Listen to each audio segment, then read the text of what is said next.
नमस्कार दोस्तों, स्वागत है आप सभी का आपके अपने YouTube चैनल एजुकेशन एनालाइजर पर। तो एनसीईआरटी की सीरीज हमारी जो चल रही थी उसमें हमने 5 कक्षाएं कंप्लीट कर ली थी और आज की हमारी जो क्लास रहने वाली है वो रहने वाली है आज़ादी से पूर्व सरकार का स्वरूप राजस्थान।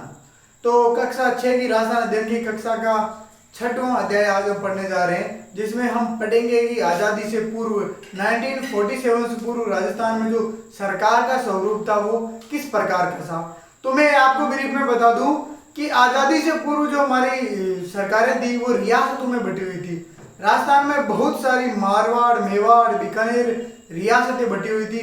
विभिन्न रियासतों में विभिन्न जागीरदारों के द्वारा स्वतंत्र रूप से राज्य किया जाता था और यह व्यवस्था विभिन्न चरणों में बटी हुई थी। राजा, जागीर, बख्शी, ऐसे कुछ विभिन्न विभागों में ये बटी हुई थी। तो सब कुछ इसमें चर्चा करेंगे हम।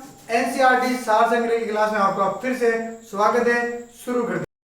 हाँ जी, तो हम पढ़ रहे थे आजादी से पूर्व सरकार का राजस्थान में किस प्रकार का स्वरूप था, क्या हमारी शासन प्रणाली थी, किस प्रकार से व्यवस्थाएं थी, सारी बातें हम इस वीडियो में करेंगे। कक्षा 6 का सार संग्रह आज हम पढ़ेंगे। तो अध्याय 6 शुरू करते हैं। जो आजादी से पूर्व हमारा राजस्थान था वो आपको पता है विभिन्न रियासतों में बटा हुआ था और जहां राजाशाही शासन चलता था। जी हाँ, आजादी से पूर्व राजस्थान में कौन सा शासन चलता था? राजाशाही शासन चलता था। अब जो राजाशाही शासन था इसका स्वरूप किस प्रकार का था, इसमें क्या क्या पद थे, किस प्रकार की व्यवस्था थी, एक राजा था या उसके नीचे कौन कौन क्या कर रहे थे और किस प्रकार से वो कार्य करते थे, क्या उनका बंटवारा था और किस प्रकार जागीरदारी चलती थी, सारी बात इसमें हम करेंगे। बहुत ही अच्छा वीडियो है, जरूर देखें इसको, अध्याय को, आपके नॉलेज के लिए, ज्ञान के लिए बहुत ही जरूरी है। चलो, अब जो राजस्थान का स्वरूप था उसमें जो रियासतें थी उनकी हम प्रमुख बात करें। सबसे पहले हम बात करते हैं सिसोदिया, टिकरदा, राठौड़, कछवा और चौहान वंश की जो अलग अलग रियासतें राजस्थान में विद्यमान थी। अब इनमें जो संचालन करना था, शासन संचालन करने के लिए केंद्रीय व्यवस्था थी, जो प्रमुख केंद्रीय व्यवस्था थी। जो सबसे पहले बात करते हैं राजा में, सबसे प्रमुख तो यहाँ व्यवस्था में कौन था? राजा। अब राजा के नीचे मंत्री, बख्शी, खंजाची और परगना अधिकारी कार्य करते थे।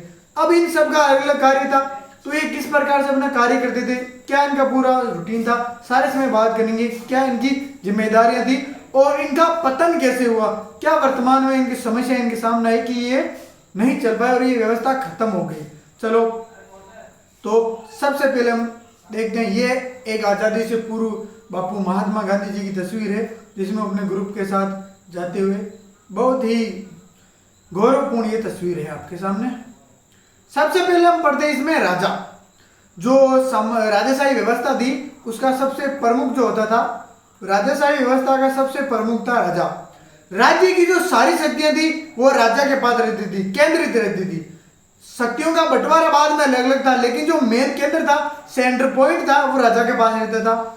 अब राजा अपने जो सलाहकार थे, जो मंत्री परिषद का उसने गठन कर रहा था, मंत्री परिषद का बंटवारा जो वर्तमान में किस प्रकार का आपको पता है। वर्तमान में राजस्थान में लोकतंत्र है। अब राजाशाही तंत्र में क्या था, इसमें भी मंत्री परिषद का गठन था और इसमें भी सलाहकार थे, तो इनकी सहायता से इनका संचालन किया जाता था। सबसे पहले जो शासन व्यवस्था में सबसे ऊपर रहता था मंत्री परिषद में, वो था मंत्री। राजा मंत्री को नियुक्त करता था और प्रमुख मंत्री को दीवान कहते थे। जो मंत्रियों में सबसे चीफ होता था, जिसे कहते एचओडी हम कह सकते हैं, हेड ऑफ डिपार्टमेंट था इसमें, वो था यहाँ का मंत्री और उसको क्या कहते थे? दीवान। तो राजाशाही शासक, राजाशाही जो सामंत व्यवस्था थी इसमें जो मंत्री परिषद का मुख्य होता था उससे कहते थे दीवान, प्रमुख मंत्री को, और जिसे राजा नियुक्त करता था। चलो, अब नेक्स्ट जो इसमें आता है वो अपना आता है बख्शी। एक और जो पार्ट है इसका व्यवस्था का वो है बख्शी। तो ये क्या करता था, जो सेना संबंधी कार्य है और सेना को जो पेमेंट करना है, सेना का वेतन करना है, ये सबकी जिम्मेदारी इसमें इसकी थी। ये करता था, जैसे सेना में कोई भी कार्य हो गया, जैसे सेना के लिए घुड़सवारी, घोड़े चाहिए, जैसे सेना के लिए हथियार चाहिए, सेना के लिए पानी व्यवस्था करनी है, सेना को वहां लड़ने जाना है तो उनकी खाने पीने की व्यवस्था है और सेना को वेतन देना है, सारी व्यवस्था ये देखता था बख्शी, जिसका पद का नाम था। नेक्स्ट जो पद था वो था दोस्तों खंजाची।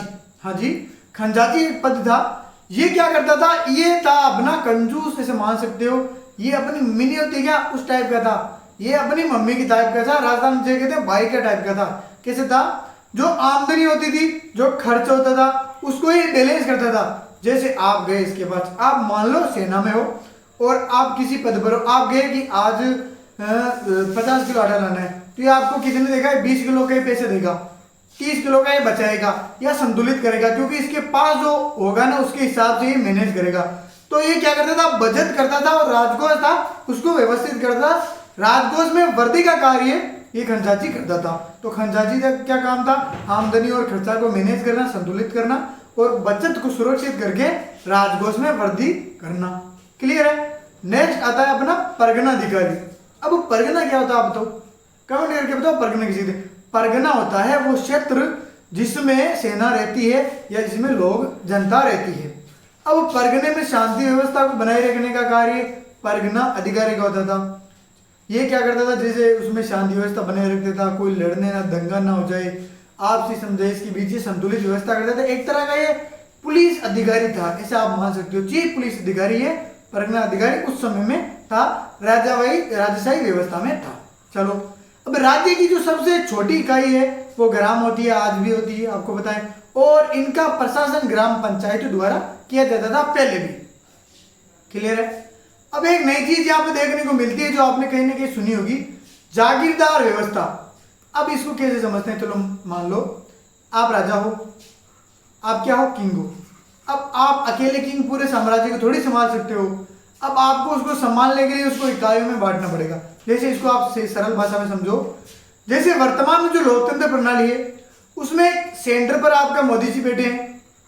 अब सेंटर पर मोदी जी तो बैठे हैं, अब उनके नीचे भी मंत्रिपरिषद है, मंत्रिपरिषद में उन्हें जागीर बांटी हुई है। वो जागीरें आज राज्यों के रूप में, जिलों के रूप में या विभिन्न विभागों के रूप में है। तो जो ये सब था, इनका बंटवारा था, ये जागीरदार व्यवस्था कहलाती थी। अब जागीरदार कौन होते थे? चलो, एक यहाँ शब्द आएगा रक्त संबंध। आ भी गया कि राजस्थान में जो जागीरदारी थी उसमें रक्त संबंध और कुलीन भावना पर आधारित ये थी। अब ये कैसे थी इसके बाद समझते हैं। जैसे राजा था, राजा का मान लो देहांत हो गया या राजा को, उसका बड़ा बेटा राजा बनता है। अब जो छोटे बेटे थे, सारे और भी तो बेटे होते हैं राजा के, रानियों के, अब उनका क्या करेगा वो?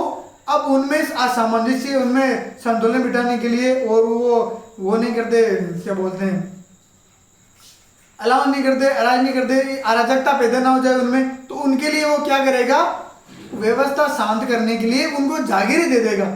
जैसे एक कोई उसका भाई है, उसको उसने जागीर दे दी, बीकानेर दे दी, मेरवाड़ दे दिया, मारवाड़ दे दिया, ये कोई न कोई जागीर उसको दे दी, तो इनमें वो बांट लेगा। अब रक्त संबंध कैसे हुआ? राजा का ही वो भाई है, तो आपस में रक्त संबंध का इनमें हो गया। चलो, नेक्स्ट है कुलीन भावना, इसमें थी। नेक्स्ट है प्रशासनिक और सैनिक व्यवस्था थी। अब प्रशासन जागीरदारों में बैठा हुआ था। जागीरदारों को जो मुखिया होता था वो सेना का मुखिया होगा, बिल्कुल होगा। जागीरदार एक जगह की कोई जागीर है, उसका जो मुखिया होगा, वहाँ की जागीर की जो सेना होगी वहाँ का वो प्रशासनिक अधिकारी होगा और एक तरह का सेना का नायक होगा। क्लियर है?